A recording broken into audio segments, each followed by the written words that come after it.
It's the weekend, and what that means here in RPG Elite is that it's time for another Classic Tabletop RPG Friday, returning to GDW's Dark Conspiracy RPG. And we're in a mini-series on space travel. It's got a little bit of everything in this, kind of dystopian, supernatural, part hard sci-fi, because it's straight hard sci-fi for the space travel. Okay, so we're not into that fantastical wormhole, going to the far reaches of space. That ain't happening.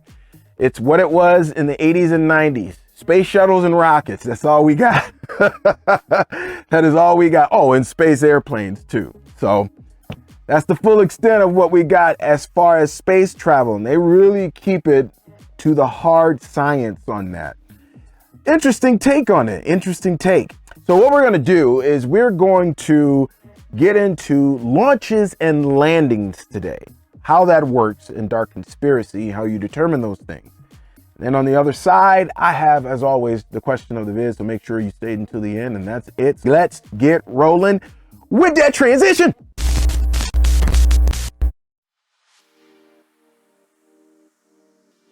By and large, launches are automated by computer.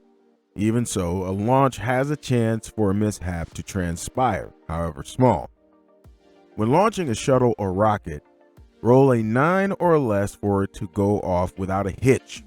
If the launch is rushed, add 1 to the roll. If the vehicle is a space plane or something similar, subtract 1.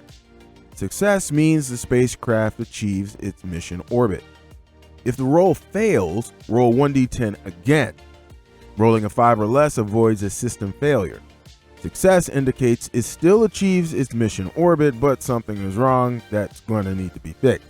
A failed launch means the vehicle is destroyed and it puts the orbital system in jeopardy.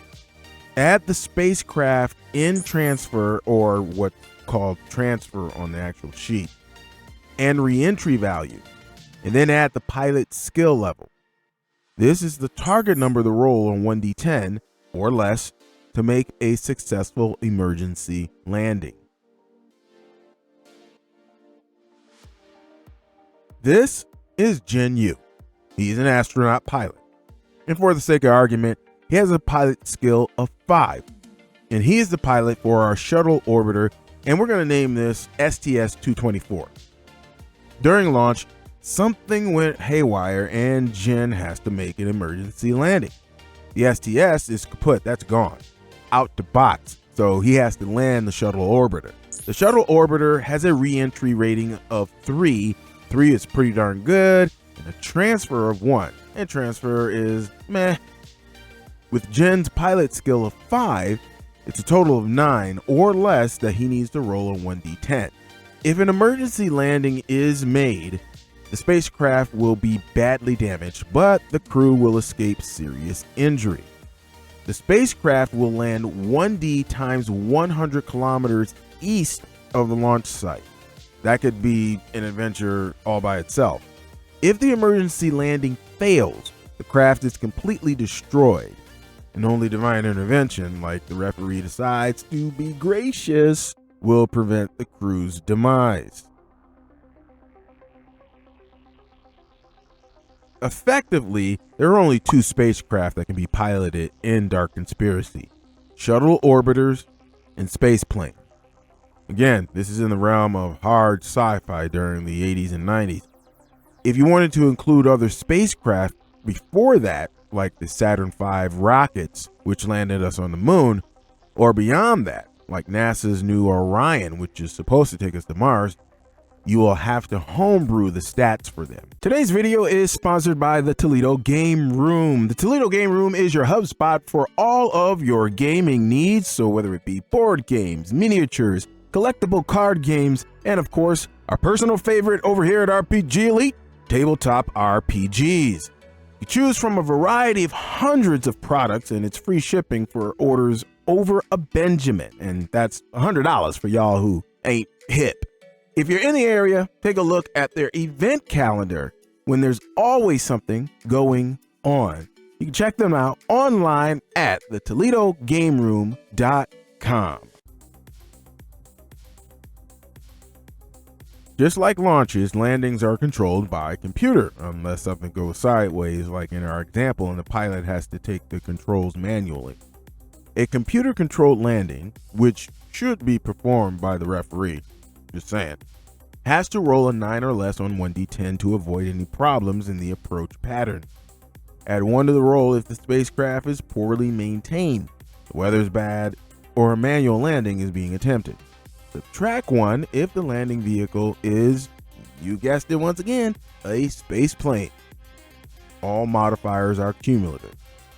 If an approach irregularity is avoided, the craft lands safely.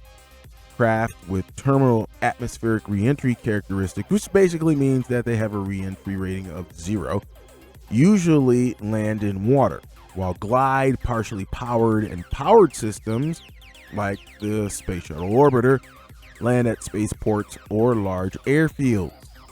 If there's a problem on the approach, the pilot has to make an adjustment to the reentry path. This is an average task for terminal craft and easy for glide craft.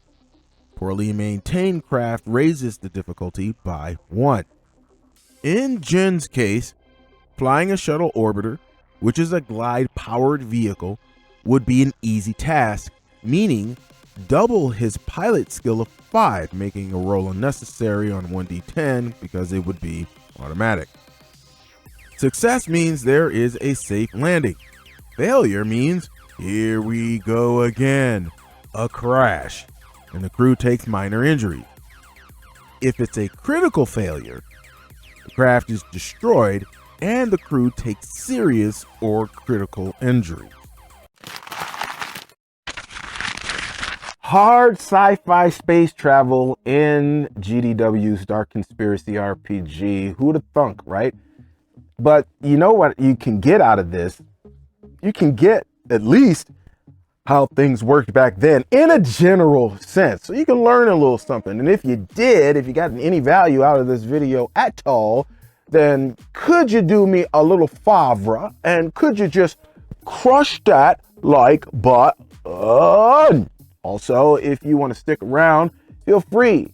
I try to come out with videos every Tuesday and Friday. As a matter of fact, man, I've been pretty consistent on that. I get a kick out of doing this, and we're building more than just what's on this channel. So for those of you who want a little bit more on that, y'all need to join the Elite Squad. And y'all know what's up with that. So let me keep going with the question of the vid. We're talking about space travel, folks. Space travel. It's a thing, right? And no matter where you're watching from in the world, and I'd love to know, where are you watching from in the world? So make sure that if you're going to make a comment after this question of the vid, let me know where you're watching from. But since we're talking about space travel, on a scale of 1 to 10, how important do you think space travel should be for your country or overall globally for the world? And make sure you differentiate between the two. So if you're talking about your country, then let me know. And if you're talking about globally, let me know. How important do you think space travel should be?